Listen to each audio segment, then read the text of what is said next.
મુખ્ય મહેમાન એવા આપણા તાલુકા પંચાયત રાજકોટના ઉપપ્રમુખ શ્રી તેજાભાઈ, ગામમાંથી પધારેલા વાલીઓ, વડીલો, અમારા શિક્ષક મિત્રો,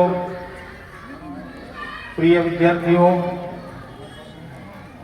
અને સૌ ઉપસ્થિત ભાઈઓ બહેનો, આજે આપણે સૌ અહીં ભારતના ગૌરવ દિવસ 26મી જાન્યુઆરી એટલે કે પ્રજાસત્તાક દિનની ઉજવણી માટે આપણે સૌ એકત્રિત થયા છીએ. સૌપ્રથમ આપ સૌને હાર્દિક શુભેચ્છાઓ પાઠવું છું.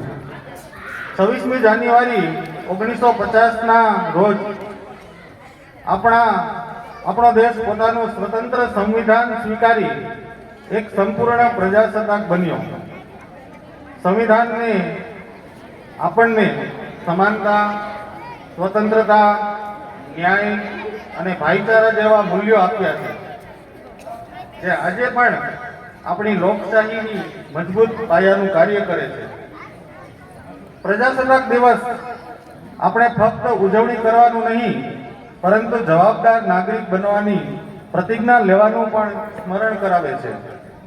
આપણું કર્તવ્ય છે કે આપણે શિસ્તબદ્ધ રહીએ, દેશના કાયદાઓનું માન રાખીએ અને દેશની એકતા તથા અખંડિતતા જાળવી રાખીએ. આજે વિદ્યાર્થીઓ દ્વારા રજૂ થનાર દેશભક્તિ ગીતો, કવિતાઓ, નાટકો અને વક્તવ્યો આપણામાં દેશ પ્રેમની ભાવના વધુ મજબૂત કરશે, એમાં કોઈ શંકાને સ્થાન નથી.